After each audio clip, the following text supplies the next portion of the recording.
بالله من الشيطان الرجيم. بسم الله الرحمن الرحيم. وإذ قلنا للملائكة اسجدوا لآدم فسجدوا إلا إبليس أبى واستكبر وكان من الكافرين. وقلنا يا آدم اسكن أنت وزوجك الجنة وكلا منها رغدا حيث شئتما ولا تقربا هذه الشجرة فتكونا من الظالمين. فأزلهما الشيطان عنها فأخرجهما مما كانا فيه وقلنا اهبطوا بعضكم لبعض عدو ولكم في الأرض مستقر ومتاع إلى حين. فتلقى آدم من ربه كلمات فتاب عليه إنه هو التواب الرحيم. قلنا اهبطوا منها جميعا فإما يأتينكم مني هدى فمن تبع هداي فلا خوف عليهم ولا هم يحزنون. والذين كفروا وكذبوا بآياتنا أولئك أصحاب النار هم فيها خالدون. صدقت یا ربنا و یا رب العالمین. فرمایا کہ اور اس وقت کو یاد کرو کہ جب ہم نے فرشتوں سے کہا کہ آدم کو سجدہ کرو تو سب نے سجدہ کیا سوائے ابلیس کے. ابا واستکبر کہ اس نے انکار کر دیا اور غرور کیا اور وہ ہو گیا کافروں میں سے. اور ہم نے کہا کہ اے آدم کہ تم اور تمہاری اہلیہ جنت میں ٹھہرو اور اس میں سے خوب فراخی کے ساتھ کھاؤ جیسے چاہو. وَلَا تَقْرَبَا هَذِهِ الشَّجَرَةَ اور اس درخت کے قریب نہ جانا کہ ہو جاؤ تم دونوں نقصان اٹھانے والوں میں سے. فَأَزَلَّهُمَا الشَّيْطَانُ عَنْهَا فَأَخْرَجَهُمَا مِمَّا كَانَا فِيهِ بس پھسلا دیا شیطان نے ان کو اس سے. اخرجہما اور نکال دیا ان کو اس میں جس میں کہ وہ دونوں تھے اور ہم نے ان سے کہا کہ تم اترو تمہارا باز جو ہے وہ باز کا دشمن ہوگا. وَلَكُمْ فِي الْأَرْضِ مُسْتَقَرٌ اور تمہارے لیے زمین میں ٹھہرنا ہے. وَمَتَاعٌ إِلَىٰ حِينٍ اور ایک مقررہ وقت تک نفع اٹھانا ہے. فَتَلَقَّىٰ آدَمُ مِن رَبِّهِ كَلِمَاتٍ فَتَابَ عَلَيْهِ بس آدم نے اپنے رب سے کلمات سیکھ لیے. فَتَابَ عَلَيْهِ پھر ہم اس کی طرف متوجہ ہوئے. إِنَّهُ هُوَ التَّوَّابُ الرَّحِيمُ بلا شبہ اللہ تعالی بہت ہی متوجہ ہونے والے رحم فرمانے والے ہیں. قُلْنَا اهْبِطُوا مِنْهَا جَمِيعًا ہم نے کہا کہ تم سب کے سب نکلو.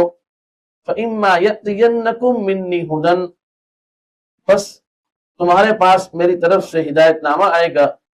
فَمَن تَبِعَ هُدَايَ بس جو پیروی کرے گا اس ہدایت نامے کی. فَلَا خَوْفٌ عَلَيْهِمْ وَلَا هُمْ يَحْزَنُونَ نہ ان پر کوئی خوف ہوگا اور نہ وہ غمگین ہوں گے. اور وہ لوگ کہ جنہوں نے کفر کیا اور جھٹلایا ہماری آیات کو یہی لوگ آگ والے ہیں اور وہ اس آگ میں ہمیشہ رہیں گے. گزشتہ سبق میں ہم نے یہ بات پڑھی تھی کہ اللہ تعالیٰ نے ملائکہ کے سامنے علمی اعتبار سے انسان کی تعظیم کو نمایاں فرمایا تھا کہ انسان جو ہے وہ اخذ علم، حصول علم اور انتقال علم کی خصوصیات کا حامل ہے. یعنی اللہ تعالیٰ نے ان خصوصیات کے ساتھ انسان کو پیدا فرمایا لیکن ملائکہ فرشتے وہ اللہ تعالیٰ کی بہت بڑی مخلوق ہیں، لیکن یہ خصوصیات اللہ پاک نے ان کو عطا نہیں فرمائی۔ اور جو آج کی آیات ہیں اس میں اللہ رب العزت یہ بات ارشاد فرما رہے ہیں کہ عملی اعتبار سے بھی اللہ تعالیٰ نے آدم علیہ السلام کو، انسان کو ملائکہ کے سامنے اللہ تعالیٰ نے معظم کہلوایا۔ اللہ تعالیٰ نے یہ فرمایا کہ اے فرشتوں کہ تم جو ہے وہ آدم کو سجدہ کرو۔ سب نے سجدہ کیا سوائے ابلیس کے، اس نے سجدہ نہیں کیا۔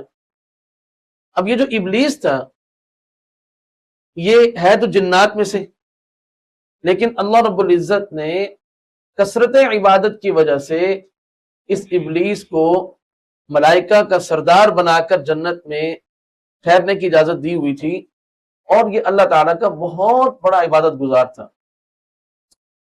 اب یہاں اللہ تعالیٰ یہ فرما رہے کہ ہم نے ملائکہ سے کہا، یعنی اس میں ابلیس کا ذکر نہیں ہے، اور ابلیس جو ہے وہ ملائکہ میں سے بھی نہیں ہے، تو فرمایا کہ ہم نے ملائکہ سے کہا کہ تم کیا کرو، سجدہ کرو آدم کو۔ تو سب نے سجدہ کیا مگر ابلیس نے سجدہ نہیں کیا۔ اب اگر کوئی یہ سوال کرے کہ ابلیس کو تو کہا ہی نہیں کیا تھا، کہا تو ملائکہ سے کیا تھا کہ سجدہ کرو، ابلیس کو تو نہیں کہا گیا، تو اس کا جواب یہ ہے کہ بھی قرآن کریم میں کہیں بھی یہ بات مذکور نہیں ہے کہ شیطان نے، ابلیس نے یہ کہا ہو کہ آپ نے تو مجھے سجدے کا حکم ہی نہیں دیا۔ آپ نے سجدے کا حکم کس کو دیا ہے؟ ملائکہ کو دیا، فرشتوں کو دیا۔ اس سے یہ بات معلوم ہو گئی کہ جب شیطان نے کہیں بھی، ابلیس نے کہیں بھی یہ بات نہیں کہی کہ مجھے تو سجدے کا حکم ہی نہیں دیا گیا، تو اس کا مطلب یہ نہیں ہے کہ اس کو حکم نہ دیا گیا ہو، اس کو سجدے کا حکم دیا گیا ہے، لیکن اس نے سجدہ نہیں کیا۔ ٹھیک ہے، وَإِذْ قُلْنَا لِلْمَلَائِكَةِ اسْجُدُوا لِآدَمَ فَسَجَدُوا إِلَّا إِبْلِيسَ، سب نے سجدہ کیا مگر ابلیس نے سجدہ نہیں کیا۔ ابا واستکبر، بلکہ ابلیس نے انکار کر دیا۔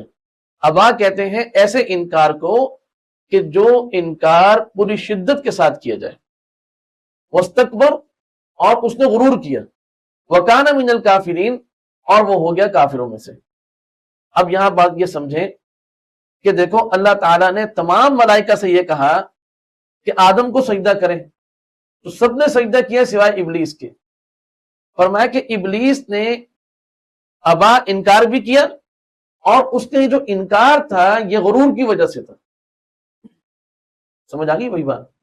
دیکھو کچھ گناہ ایسے ہوتے ہیں کہ جو انسان اپنی طبی کمزوری کی بنیاد پر کرتا ہے، لیکن کچھ گناہ ایسے ہوتے ہیں کہ جو طبی کمزوری کی بنیاد پر نہیں بلکہ غرور اور حسد کی بنیاد پر ہوا کرتے ہیں۔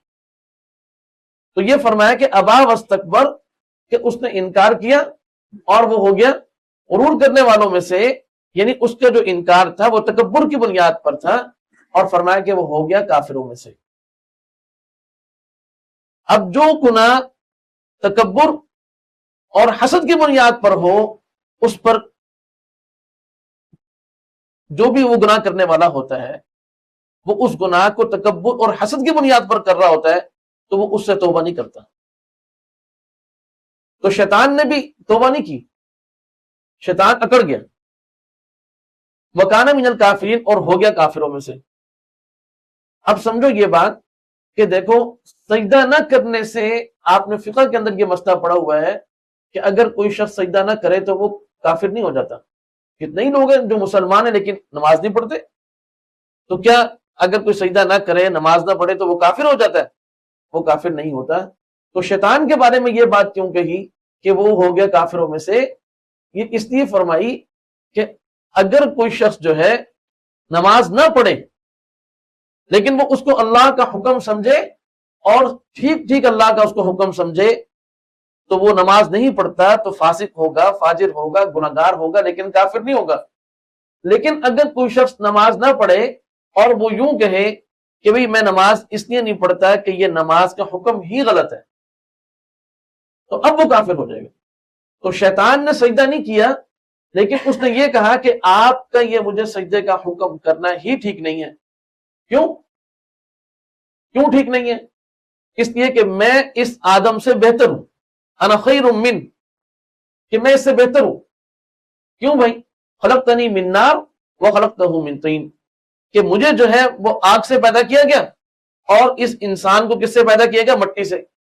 تو اب ہمارا جو مادہ ہے جس سے ہمارا وجود بنا، اس میں آگ سے بنا ہوں، آگ جو ہے یہ مٹی سے اعلیٰ ہے، تو اعلیٰ جو ہے وہ ادنا کے سامنے نہیں جھکا کرتا، بلکہ ادنا جو ہے اس کو اعلیٰ کے سامنے جھکنا چاہیے۔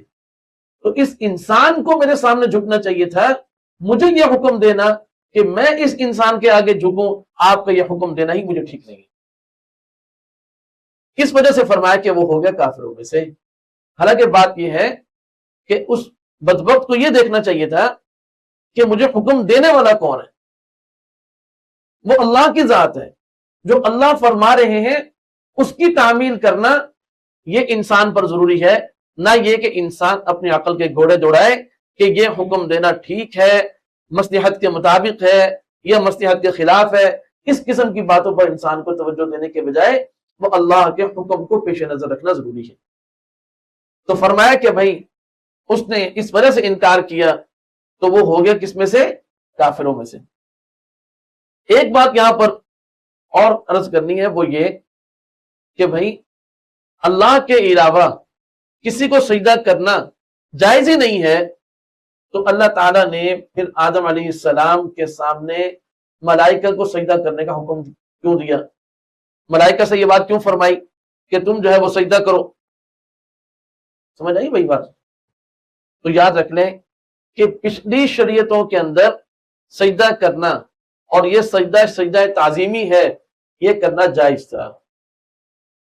سجدے کی دو قسمیں، سجدہ تعظیمی اور سجدہ عبادت۔ سجدہ تعظیمی یعنی انسان کے عقیدے کے اندر یہ بات نہیں ہے کہ جس کو میں سجدہ کر رہا ہوں، جو مسجود ہے، اس کے اندر وہی صفات تسلیم کرے جو کہ اللہ رب العزت کے لیے تسلیم کی جاتی ہیں۔ وہ صفات اگر تسلیم نہیں کر رہا، پھر وہ اس کے سامنے اگر سجدہ کر رہا ہے تو یہ اس کا سجدہ تعظیمی ہے۔ اور اگر اس کے اندر وہی صفات جو اللہ رب العزت کے لیے ہونی چاہیے، اگر کوئی شخص وہ صفات مان کر کسی کو سجدہ کرتا ہے تو یہ سجدہ عبادت ہے، جو کیا ہے؟ حرام۔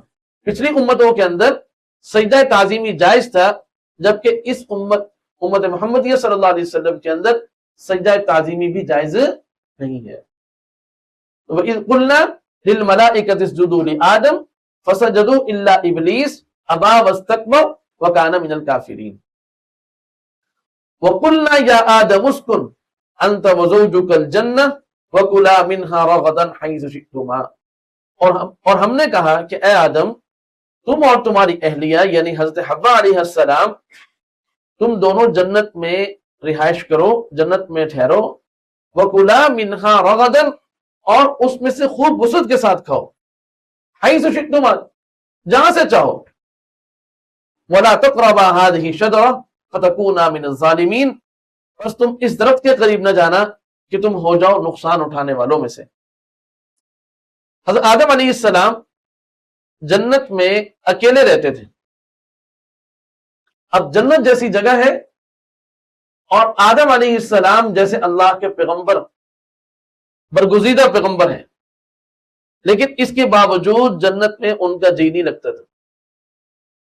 تو اللہ تعالیٰ نے ان کے سکون کے لیے اور جنت میں ان کا جی لگ جائے، ان کا دل لگ جائے، اللہ تعالیٰ نے اس کا انتظام یوں فرمایا کہ آدم علیہ السلام کی جو ہے وہ ایک پسلی میں سے ایک مادہ نکالا، اور اس مادے کے ذریعے سے اللہ رب العزت نے حضرت حوا علیہ السلام کو، یعنی حضرت آدم علیہ السلام کی زوجہ کو اللہ تعالیٰ نے پیدا فرمایا، تاکہ آدم علیہ السلام کا دل جو ہے وہ لگ جائے۔ تو کہتے ہیں نا کہ بھئی جگہ اچھی ہو تو انسان کا دل لگ جاتا ہے، تو یہاں یہ بات بتا دی کہ بھئی ایسی بات نہیں ہے۔ اللہ تعالیٰ نے انسان کی فطرت اور طبیعت ایسی بنائی ہے کہ مرد جو ہے وہ عورت کے بغیر نہیں رہ سکتا، اور عورت جو ہے وہ مرد کے بغیر نہیں رہ سکتی۔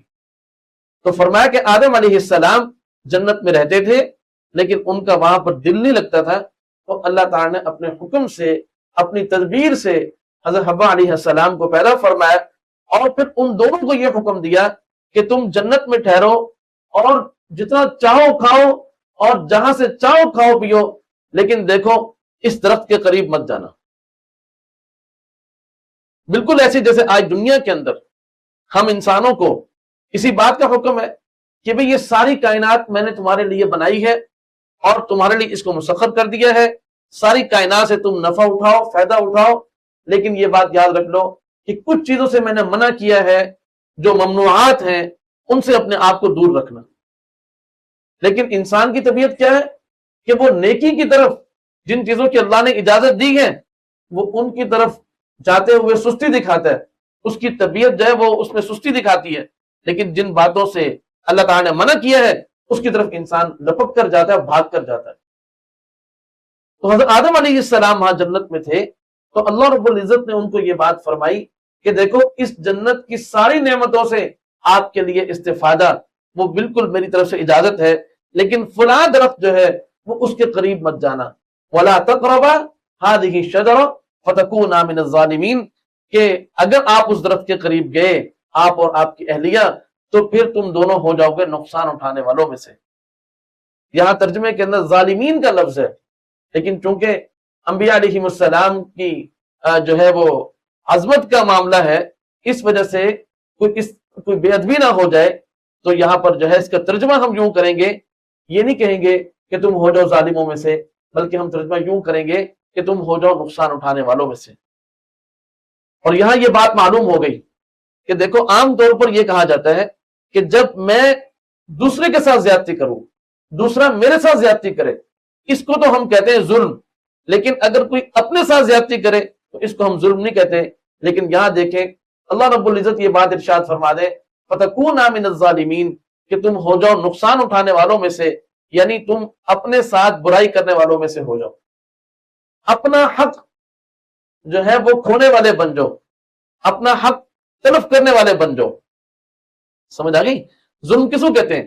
ظلم کہتے ہیں حق تلفی کو، کہ جب میں اگر کسی کا حق جو ہے وہ تلف کر دوں، کسی کا جو حق ہے وہ اس کو ہڑپ کر جاؤں، تو اس کو کیا کہتے ہیں؟ ظلم کہتے ہیں۔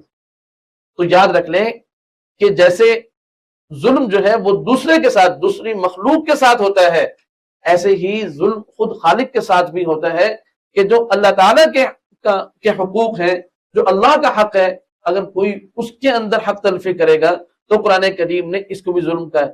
جیسے ان الشرک لظلم عظیم، کہ شرک جو ہے وہ ظلم عظیم ہے۔ کیوں؟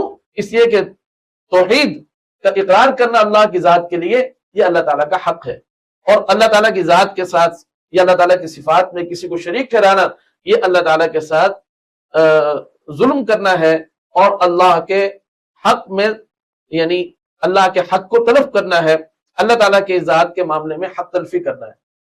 تو خالق کے معاملے میں بھی ظلم ہو، مخلوق کے معاملے میں بھی، حتیٰ کہ خود اپنی ذات کے بارے میں بھی انسان ظلم کرتا ہے۔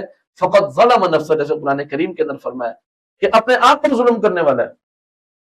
سمجھ آئی؟ اور جب کوئی انسان گناہ کرتا ہے، اللہ تعالیٰ نے کسی کام سے منع کیا، جیسے یہاں پر فرمایا کہ ہم نے آدم کو اور اس کی گھر والی کو ہم نے منع کیا کہ بھئی اس درخت کے قریب نہ جانا، نہیں تو تم ہو جاؤ گے نقصان اٹھانے والوں میں سے۔ سمجھ آئی بات؟ تو جب انسان اللہ کے حکم کو توڑتا ہے تو ظاہر ہے کہ اللہ کے حکم کو توڑنے کی جو سزا ہے وہ یہ ہے کہ اللہ تعالیٰ دنیا میں یا آخرت میں اس کی کوئی سزا دیں گے۔ تو ظاہر ہے کہ اپنے آپ کو اس قابل کرنا یا اس طرح کا بنانا کہ اللہ کی سزا انسان کے اوپر لاگو ہو، یہ اپنے ساتھ ظلم کرنا ہے۔ بات کو سمجھیں اچھی طریقے سے؟ تو فَتَكُونَا مِنَ الظَّالِمِينَ وَلَا تَقْرَبَا هَٰذِهِ الشَّجَرَةَ فَتَكُونَا مِنَ الظَّالِمِينَ، کہ اس درخت کے قریب مت جانا، نہیں تو تم ہو جاؤ گے کہ تم ہو جاؤ نقصان اٹھانے والوں میں سے۔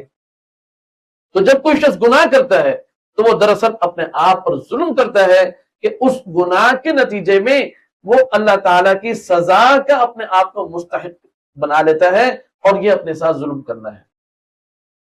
فَأَزَلَّهُمُ الشَّيْطَانُ عَنْهَا، شیطان نے ان دونوں کو پھسلا دیا، شیطان نے ان دونوں کو پھسلا دیا۔ أَخْرَجَهُمَا مِمَّا كَانَ فِيهِ، اب پھسلایا کیسے شیطان نے ان کو؟ کہ جیسے ایک شخص جو ہے وہ اچھی طبیعت کا مالک ہو، نیک طبیعت کا مالک ہو، تو وہ باقی سب لوگوں کو بھی اسی طرح نیک سمجھتا ہے اور ان کو اچھا سمجھتا ہے۔ تو شیطان جو ہے اللہ تعالیٰ نے اس کو جنت سے نکال تو دیا تھا، لیکن ابھی تک وہ جنت میں ٹھہرا ہوا تھا، اور حضرت آدم علیہ السلام اور حضرت حوا علیہ السلام ان دونوں کو بہکانے کی پوری طرح کوشش کر رہا تھا۔ تو جہاں بھی ان حضرات سے ملاقات ان کی ہوتی تو وہاں طرح طرح کی باتوں سے ان کو پھسلانے کی کوشش کرتا۔ اب یہ جو اللہ تعالیٰ نے منع کیا کہ بھی آپ نے اس درخت کے قریب نہیں جانا، تو شیطان نے ان کو یوں پھسلایا کہ دراصل بات یہ ہے کہ یہ جو درخت ہے اس کا پھل کھانے سے تمہیں کیوں منع کیا گیا؟ اس لیے منع کیا گیا کہ اگر تم نے اس درخت کا پھل کھا لیا تو پھر کبھی بھی تمہیں موت نہیں آئے گی اور تم ہمیشہ ہمیشہ کے لیے جنت میں رہو گے۔ هل ادلک علی شجرۃ الخلد وملک لا یبلی، یعنی شیطان نے یہ بات کہی کہ یہ جو درخت ہے اس سے جو اللہ تعالیٰ تمہیں منع کر رہے ہیں، اس لیے منع کر رہے ہیں کہ اگر اس درخت کا پھل جو ہے وہ تم نے کھا لیا تو پھر تمہیں کبھی موت بھی نہیں آئے گی اور تم ہمیشہ ہمیشہ کے لیے جنت میں رہو گے، اور اگر اس درخت کا پھل نہ کھایا تو پھر تمہیں جنت سے نکالا جائے گا۔ اور اپنی اس بات کے اوپر اس نے قسمیں بھی اٹھائی، وَقَاسَمَهُمَا إِنِّي لَكُمَا لَمِنَ النَّاصِحِينَ۔ اب حضرت آدم علیہ السلام اللہ کے نیک اور برگزیدہ پیغمبر، انہوں نے کہا یہ کیسے ہو سکتا ہے کہ کوئی شخص جو ہے وہ قسمیں اٹھا کر بات کرے، اللہ کا نام لے کر بات کرے اور وہ جھوٹ بول رہا ہو۔ لہٰذا جو ہے شیطان یہ جو بات کر رہا ہے یہ بات بالکل ٹھیک ہے۔ تو آدم علیہ السلام اور حضرت حوا علیہ السلام نے اس درخت کا پھل کھا لیا۔ کہتے ہیں کہ وہ گندم کا درخت تھا، درخت تو نہیں ہوتا، گندم کا پودا تھا، لیکن کہیں صراحت کے ساتھ یہ بات نہیں ہے، ایک اندازہ ہے۔ وہ کیا تھا کسی کو معلوم نہیں۔ اب شیطان کے اس طرح بہکانے پر، پھسلانے پر ان حضرات نے اس درخت کا پھل کھا لیا، تو اخرجہما مما کانا فیہ، پھر ان دونوں کو نکال دیا گیا اس میں جس میں کہ وہ تھے، یعنی جس عیش و عشرت کے ساتھ وہ جنت میں زندگی گزار رہے تھے، اللہ تعالیٰ نے اس عیش و عشرت سے ان کو نکال دیا۔ اور کیا فرمایا؟ وَقُلْنَا اهْبِطُوا بَعْضُكُمْ لِبَعْضٍ عَدُوٌّ، کہ ہم نے ان سے یہ کہا کہ تم جو ہے وہ اترو، تمہارا بعض جو ہے وہ بعض کا دشمن ہوگا۔ یعنی انسان اور شیطان یہ ایک دوسرے کے ساتھ دشمنی کریں گے، تمہارا بعض سے کیا ہوگا؟ چنانچہ یہ دشمنی، جیسے اس دن میں نے بتایا کہ یہ دشمنی جو ہے وہ مستقل انسان اور شیطان کے درمیان جو ہے وہ چل رہی ہے۔ کیوں؟ شیطان یہ کہتا ہے کہ کسی آدم کی وجہ سے، کسی انسان کی وجہ سے مجھے جنت سے نکالا گیا اور اللہ تعالیٰ کے تقرب سے میں محروم ہوا، اور جو میری سرداری تھی وہ ختم ہوئی۔ اب اس انسان کو میں اللہ تعالیٰ کا ناشکرہ بنا کر، اللہ تعالیٰ کا نافرمان بنا کر، جیسے میں جہنم میں جاؤں گا میں اس انسان کو بھی اپنے ساتھ جہنم میں لے کر جاؤں۔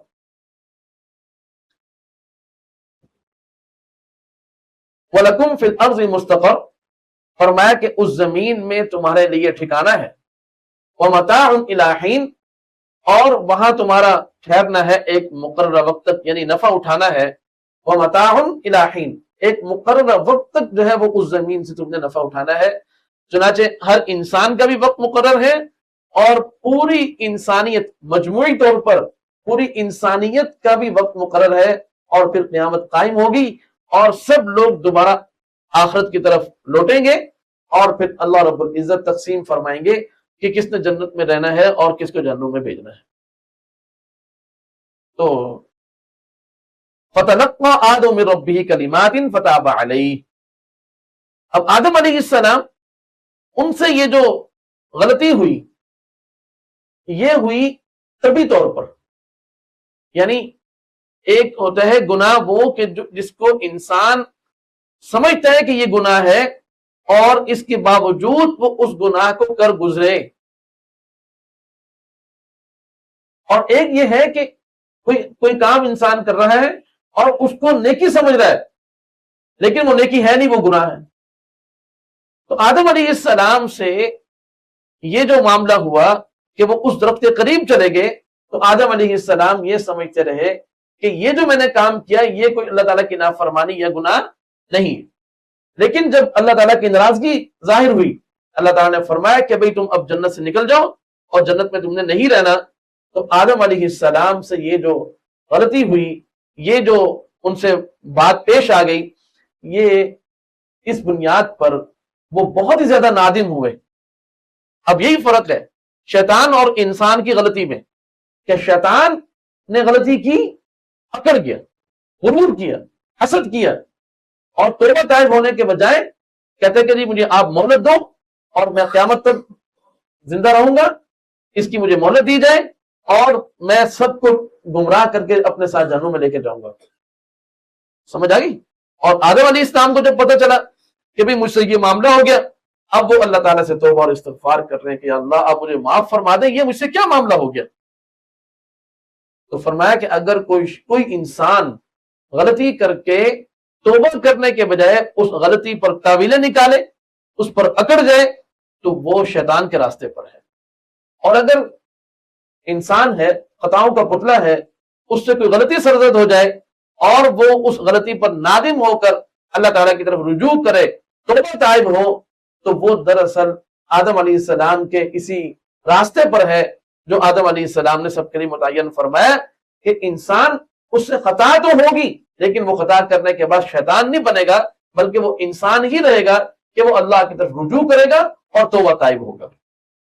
تو اب آدم علیہ السلام اللہ تعالیٰ سے توبہ کر رہے اپنے الفاظ کے اندر، لیکن ان کی توبہ قبول نہیں ہو رہی تھی. تو اللہ تعالیٰ نے حضرت آدم علیہ السلام کو توبہ کے کلمات سکھائے، توبہ کے کلمات سکھائے. فَتَلَقَّى آدَمُ مِن رَبِّهِ كَلِمَاتٍ فَتَابَ عَلَيْهِ. بس آدم نے اپنے رب سے کلمات سیکھ لیے، فَتَابَ عَلَيْهِ، تو پھر اللہ تعالیٰ اس آدم کی طرف متوجہ ہوئے، آدم علیہ السلام کی طرف اللہ تعالیٰ متوجہ ہوئے. یہ تابہ کا جو صیغہ ہے یہ انسان کے لیے بھی بولا گیا ہے اور اللہ تعالیٰ کے لیے بھی بولا گیا ہے. لیکن یاد رکھ لیں عام طور پر ایسا ہوتا ہے کہ تابہ کا لفظ اگر اللہ تعالیٰ کے لیے بولا جائے تو اس کا صلہ جو ہے وہ اعلیٰ آتا ہے، اور اگر تابہ کا لفظ کسی انسان کے لیے بولا جائے تو اس کا صلہ الی آتا ہے. جیسے یا ایھا الذین آمنوا توبوا الی اللہ، یہاں لوگوں کو حکم ہے، انسانوں کو حکم ہے توبوا الی اللہ کہ تم اللہ کی طرف رجوع کرو. اور فتاب علیہ، یہاں دیکھو کہ اللہ تعالیٰ متوجہ ہوئے. سمجھ آ گئی؟ تو یہاں اس کا صلہ کیا آ رہا ہے؟ اعلیٰ آ رہا ہے. دیکھو بھائی بات یہ ہے، ترتیب یوں ہے، سمجھو بات کو. ترتیب یوں ہے کہ جب کسی انسان سے کوئی خطا سرزد ہوتی ہے تو اس خطا کے سرزد ہونے سے پہلے انسان بھی اللہ تعالیٰ کے قریب تھا اور اللہ تعالیٰ بھی اس انسان کی طرف متوجہ ہوتے ہیں. یعنی انسان کی توجہ بھی اللہ کی طرف ہوتی ہے اور اللہ تعالیٰ کی توجہات بھی انسان کی طرف ہوتی. لیکن جیسے ہی کوئی انسان کوئی گناہ کرتا ہے تو اس گناہ کے نتیجے میں وہ انسان اللہ تعالیٰ سے دور ہو جاتا ہے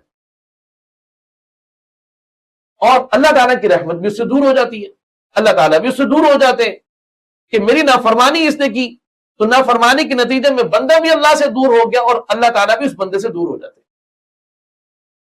اب جو شخص اس گناہ کرنے کے بعد کہ جس کی بنا پر اللہ بندے سے دور ہو گیا اور بندہ اللہ سے دور ہو گیا، وہ انسان اللہ کے فضل اور کرم سے اور اللہ کی توفیق اور عنایت سے وہ توبہ کرتا ہے، تو اس توبہ کے نتیجے میں اللہ تعالیٰ دوبارہ اس کی طرف متوجہ ہو جاتے ہیں، اس لیے کہ یہ بندہ اللہ کی طرف متوجہ ہو گیا. تو گناہ کرنے کے بعد انسان اللہ تعالیٰ سے دور ہوتا ہے تو اللہ تعالیٰ بھی بندے سے دور ہو جاتے ہیں. لیکن جیسے ہی کوئی وہ گناہ گار انسان توبہ کرتا ہے، اللہ تعالیٰ کی طرف رجوع کرتا ہے، تو اللہ تعالیٰ بھی اس کی طرف توجہات فرما دیتے ہیں. تو فتاب علیہ انہ هو التواب الرحیم، فرمایا کہ اللہ تعالیٰ جو ہیں وہ بہت توبہ کو قبول کرنے والے، متوجہ ہونے والے اور رحم فرمانے والے ہیں. فتلقى آدم من ربه كلمات فتاب علیہ انہ هو التواب الرحیم. یہاں اللہ تعالیٰ نے خود آدم علیہ السلام کو توبہ کے کلمات سکھلائے. سمجھ آ گئی؟ توبہ کے کلمات سکھلانا اس بات کی دلیل تھی کہ اللہ رب العزت توبہ کو قبول فرمانا چاہتے ہیں. بالکل ایسے ہی کہ جیسے کوئی استاد جو ہے وہ اپنے کسی ایسے طالب علم کو کہ جس سے کوئی خطا ہو گئی ہو وہ اس کو کچھ بتائیں کہ بھی آپ یوں درخواست لکھیں. اب وہ جو یوں درخواست لکھوا رہے ہیں تو یہ اس بات کی دلیل ہے کہ بھی انہوں نے معاف کرنے کا ارادہ کر لیا. اگر انہیں معاف ہی نہ کرنا ہوتا تو وہ کیا خود سکھاتے؟ تو اللہ تعالیٰ جو توبہ کے کلمات سکھا رہے ہیں اس کا مطلب یہ ہے کہ اللہ رب العزت ان کی توبہ کو قبول بھی کرنا چاہتے ہیں، ان کو حقیقت میں معاف فرمانا چاہتے ہیں. تو ایسے ہی اللہ رب العزت نے ان کلمات کو ہمیشہ باقی رکھا. اور وہ کلمات کون سے تھے؟ ربنا ظلمنا انفسنا وان لم تغفر لنا وترحمنا لنكونن من الخاسرین. کہ آج تک یہ کلمات باقی ہیں کہ کسی بھی انسان سے اگر توبہ ہو جائے تو وہ ان کلمات کو کہ جو کلمات اللہ تعالیٰ نے آدم علیہ السلام کو سکھلائے تھے وہ ان کلمات کو دہرائے اور ان کلمات کے ذریعے سے اللہ تعالیٰ سے معافی کی درخواست کرے تو اللہ رب العزت اس کو معافی عطا فرما دیتے ہیں. فَتَلَقَّىٰ آدَمُ مِن رَّبِّهِ كَلِمَاتٍ فَتَابَ عَلَيْهِ إِنَّهُ هُوَ التَّوَّابُ الرَّحِيمُ. قُلْنَا اهْبِطُوا مِنْهَا جَمِيعًا. فرمایا کہ ہم نے ان سے کہا کہ ٹھیک ہے توبہ قبول ہے جو بھی ہے، لیکن یہ کہ اب اس جنت میں رہنے کا جو ہے فی الحال اجازت نہیں ہے، بلکہ یہاں سے چلے جاؤ. فَإِمَّا يَأْتِيَنَّكُم مِّنِّي هُدًى فَمَن تَبِعَ هُدَايَ فَلَا خَوْفٌ عَلَيْهِمْ وَلَا هُمْ يَحْزَنُونَ. اب یہ ہے کہ اس دنیا میں جب تم چلے جاؤ گے تو وہاں پر میری طرف سے تمہارے پاس ہدایت نامہ آئے گا. سمجھ آئی؟ اور ہر دور میں اللہ تعالیٰ کی طرف سے کتابیں آتی رہی، صحائف آتے رہے، حتیٰ کہ جناب رسول کریم صلی اللہ علیہ وسلم کے زمانے میں پھر اللہ تعالیٰ کا کلام قرآن کریم اللہ پاک نے انسانوں کو عطا فرمایا. فمن تبع ہدایہ، اب جو اس ہدایت نامے کی پیروی کرے گا، اللہ تعالیٰ کی ان ہدایات پر عمل کرے گا، فلا خوف علیہم ولا هم یحزنون، ان پر نہ کوئی خوف ہوگا اور نہ وہ غمگین ہوں گے. خوف اور حزن دو لفظ بولے گے. سمجھ آ گئی؟ سنو ذرا بات کو توجہ سے کہ اللہ تعالیٰ یہاں کیا فرمانا چاہ رہے ہیں کہ جو میرے اس ہدایت نامے پر عمل کرے گا، کہ جو میرے اس ہدایت نامے پر، میری کتاب پر، میرے احکامات پر عمل کرے گا تو اس کا نتیجہ کیا ہوگا کہ میں اس کو ایسا ٹھکانہ عطا فرماؤں گا کہ جہاں پر نہ اسے کوئی خوف ہوگا اور نہ کوئی غم ہوگا. اور یہ ہوگا جنت میں. اس لیے کہ دنیا میں انسان کے ساتھ خوف اور حزن دونوں لگے ہوئے. خوف کس کو کہتے ہیں؟ کہ انسان کو مستقبل میں آنے والے کسی واقعے کے بارے میں احتمال ہو کہ یہ واقعہ پیش آ سکتا ہے اور انسان پر اس کا خوف لاحق ہو جائے. جیسے مثال کے طور پر کوئی شخص بیمار ہو، اب انسان کو یہ خوف ہو سکتا ہے کہ اس بیماری کے سبب کہیں اس شخص کا انتقال نہ ہو جائے. یہ ہے خوف. اور حزن کیا ہے؟ کہ جو واقعہ ماضی میں پیش آ گیا، مثال کے طور پر کوئی شخص ماضی میں فوت ہو چکا تھا، اب اس کے دنیا سے فوت ہو جانے کا غم جو ہے وہ آپ کے ساتھ لگا ہوا ہے، اس کو کہتے ہیں حزن. تو مستقبل میں کسی نقصان کا اندیشہ ہو اس کو کہتے ہیں خوف، اور ماضی میں کوئی نقصان آپ کا ہوا اس کو کہتے ہیں حزن. اور دنیا کے اندر یہ دونوں چیزیں ساتھ ساتھ انسان کے لگی ہوئی ہیں کہ یہاں پر خوف بھی انسان کے ساتھ رہتا ہے اور حزن بھی انسان کے ساتھ رہتا ہے. لیکن جنت میں ایسا نہیں ہوگا، وہاں نہ کوئی خوف ہوگا اور نہ کوئی غم ہوگا. تو فَإِمَّا يَأْتِيَنَّكُم مِّنِّي هُدًى فَمَن تَبِعَ هُدَايَ فَلَا خَوْفٌ عَلَيْهِمْ وَلَا هُمْ يَحْزَنُونَ وَالَّذِينَ كَفَرُوا وَكَذَّبُوا بِآيَاتِنَا، اور وہ لوگ کہ جنہوں نے کفر کیا اور میری آیات کو جھٹلایا. آیات سے مراد اللہ تعالیٰ کے احکامات، قرآن کریم کی آیات یا معجزات جو اللہ تعالیٰ نے انبیاء علیہ السلام کو عطا فرمائے، یہ سب اس میں شامل ہیں.